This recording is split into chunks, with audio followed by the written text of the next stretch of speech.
বলেন ফামান শাহিদা মিনকুমুশ শাহরা ফালইয়াসুম। তুমি যখন রমজান মাস পেয়েছো, রমজানের হুকুম ঠিক মতো পালন করো, মাহে রমজানের সিয়াম ঠিক মতো আদায় করো।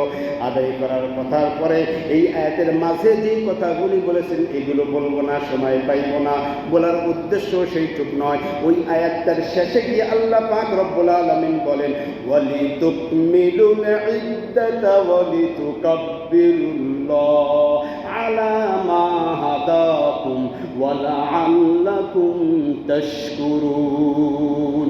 আল্লাহ পাক বলেন রমজান মাস পেয়েছো, রোজাও তুমি করেছো, এখন তোমার মাহে রমজানের পরবর্তী আমল তুমি শুনে নাও। ওয়ালিতুকমিলুল ইদ্দাহ, যখন মাহে রমজানের 1 থেকে শেষ পর্যন্ত প্রত্যেকটা মাহে রমজানের রোজা তুমি করেছো, মাসটাকে পূরণ তুমি করেছো ইবাদতের মাধ্যমে। প্রত্যেকটা রমজানের রোজা তুমি রেখেছো, মাহে রমজানের একটি মাস পুরা তুমি সময়টাকে পরিপূর্ণ করেছো। ওয়ালিতুকমিলুল ইদ্দাতা, পরিপূর্ণ তুমি করেছো। ইদ্দাতা, গণনার দিক দিয়ে পুরোটা মাস রোজা রেখেছো। তোমার জন্য মাহে রমজানের কি করণীয়? ওয়ালিতুকাব্বিরুল্লাহ আলা মা হাদাকুম। এখন তোমার করণীয় হলো তুমি আল্লাহর বড়ত্ব প্রকাশ করতে থাকো। রেস্ট নেই। রেস্ট কি হবে? রেস্ট আছে নাকি? রেস্টের কোনো সুযোগ নেই। এই জন্য শুরুতে বলেছিলাম মুসলমান ইমানদার পৃথিবীতে যতদিন আছে কোনো রেস্ট বলতে ইসলামে কিছু নেই। যে এত ইবাদত করলাম, ইমানের কাজ এত করলাম, সহি আমল এত করলাম, একটু রেস্টে যাই। আল্লাহ বলেন না, রেস্ট না, রেস্ট না। তুমি রমজানের রোজা করেছো, ঈদের চাঁদ উঠেছে, তোমাকে রেস্টের কথা আমি বলি নেই। মাগরিব পড়ো, ঈশা পড়ো, সারা রাত ঈদের রাত্রটাকে ইবাদত করো, ভিন্ন ফজিলাত। তোমাকে রেস্টের সুযোগ আমি রাখি নাই। কত কষ্ট করে একটি মাস রোজা রেখেছো, আমি রেস্টের কথা বলি না। তুমি তো রেস্টের জায়গা না। আল্লাহ বলেন মাহে রমজান ইবাদতের মধ্য দিয়ে কাটানোর পরে ওয়ালিতুকমিলুল ইদ্দাতা ওয়ালিতুকাব্বিরুল্লাহ, এখন আল্লাহ পাকের বড়ত্ব বয়ান করতে থাকো। রমজান পরবর্তী জীবন রবেরকে ডাকতে থাকো। ওয়ালিতুকাব্বিরুল্লাহ আলা মা হাদাকুম, ইবাদত নামাজের মাধ্যমে রব্বে কারীমের বড়ত্ব প্রকাশ করো। ইবাদতের মাধ্যমে আল্লাহ পাকের বড়ত্বের প্রকাশ করো। কোরআন তেলাওয়াতের মাধ্যমে আল্লাহ পাকের বড়ত্বের প্রকাশ করো। তুমি জিকির আজকারের মাধ্যমে আল্লাহ পাকের বড়ত্বের প্রকাশ করো।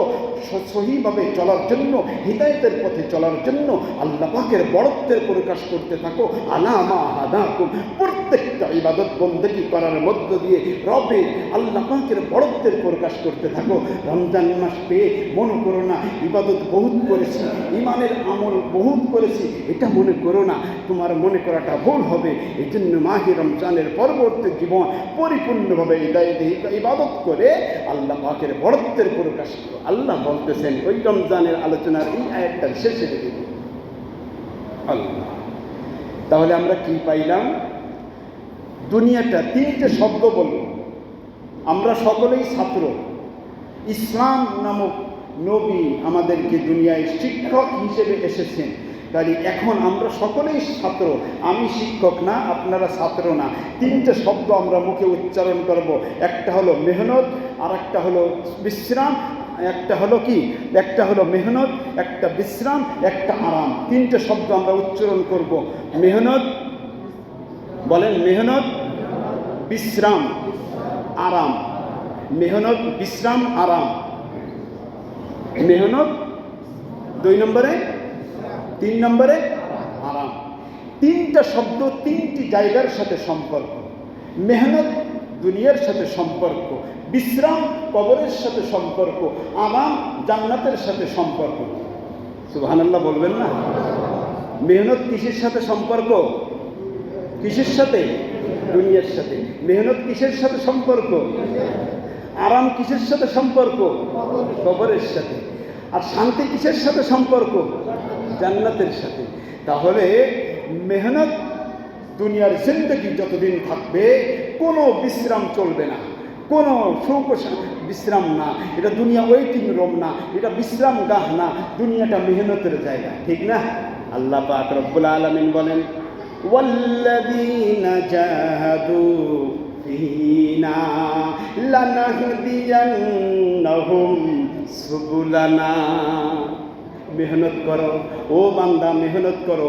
ইমাম তুমি মেহনত করো, মুয়াজ্জিন সব মেহনত করো, খাদেম সব মেহনত করো, কমিটির সদস্য মেহনত করো, হাফেজ আলেমরা মেহনত করো, সকল মুসলমান ইমানদার তাওহীদি জনতা পৃথিবীতে যতদিন থাকবে ততদিন মেহনত করবে। ততদিন কি করবে ভাই? এদিক আসে এদিক কথা বলি, পোলাপানা ঠিক হয়ে যাবে ইনশাআল্লাহ। দুনিয়ায় যতদিন থাকবো কি করব? দুনিয়ায় আরো জোরে কি করব? মেহনত করব, মেহনত। আল্লাহ পাক কোরআনে তাই বলেন, ওয়াল্লাযীনা জাহাদু ফীনা, আমাকে পাওয়ার জন্য মেহনত করো। 3 দিন লাগাও, 1 চিল্লা লাগাও, 1 সাল লাগাও, 3 চিল্লা লাগাও, আলেম ওলামাদের কাছে যাও, তাদের কাছে মুরিদ হও, তাদের কাছে বায়াত হও। নিজে যেহেতু বোঝো না, সঠিক পথ পরামর্শ নিয়ে করো। তোমার কোনো মাসআলা জানতে প্রয়োজন, হক্কানি বিজ্ঞ আলেম, হাফেজ, মুফতি, মুহাদ্দিস, ইমামদের কাছে প্রশ্ন করে তুমি সংশোধন হয়ে যাও। চেষ্টা করো, সঠিক পথে চলো। এই জন্য দুনিয়া মেহনতের জায়গা, দুনিয়ায় বিশ্রামের জায়গা না। তাহলে দুনিয়ায় কিসের জায়গা? কোরআনে পাকে আল্লাহ 21 নম্বর পারা 3 নম্বর পৃষ্ঠায় সূরা আহজাব আল্লাহ পাক ঘোষণা করেন, ওয়াল্লাযীনা জাহাদু, যারা মেহনত করে। কেন করে? ফীনা, আল্লাহ বলেন আমাকে পাওয়ার জন্য। আমাকে পাওয়ার জন্য ঘর থেকে বের হয়ে মসজিদে আসে, আমাকে পাওয়ার জন্য সততার সাথে ব্যবসা করে, আমাকে পাওয়ার জন্য সততার সাথে চাকরি করে, আমাকে পাওয়ার জন্য সুন্দর ব্যবহার করে, আমাকে পাওয়ার জন্য আমার গোলামি করে। এই মেহনত তো দুনিয়ায়। এই জন্য আল্লাহ বলেন, আরে সব থেকে রসুলও তাই বলেন যে সবচেয়ে বড় মুজাহিদ বাহাদুর ব্যক্তি তো সে যে নিজের উপরে কন্ট্রোল রেখে আল্লাহকে পাওয়ার জন্য চেষ্টা করে। আল মুজাহিদু মান জাহাদা নাফসা, প্রকৃতপক্ষে মুজাহিদ বাহাদুর ব্যক্তি তো সে যে নিজের নফসকে কন্ট্রোল করে আল্লাহ পাকে পাওয়ার জন্য মেহনত করে। সুবহানাল্লাহ, সুবহানাল্লাহ। তাহলে মেহনতের সম্পর্ক দুনিয়ার সাথে, বিশ্রামের সম্পর্ক কবরের সাথে, আর আরামের সম্পর্ক জান্নাতের সাথে। আলহামদুলিল্লাহ, মুখস্থ হয়ে গেছে। মেহনত, বিশ্রাম, আরাম, দুনিয়া, কবর, জান্নাত। মিলছে না ইনশাআল্লাহ? কবর যে বিশ্রামের জায়গা, এখন উত্তর দেন, দুনিয়ায় আমল করার জায়গা না? রসুল বলে, আদ-দুনিয়া সিজনুল মুমিন ওয়া জান্নাতুল কাফির। দুনিয়া তো মোমেন মুসলমানদের জন্য কয়েকখানায় শান্তিভাবে চলা যায় না, খাওয়া যায় না, পড়া যায় না। ওখানে শান্তি, ওখানে স্বাধীনতা থাকে না।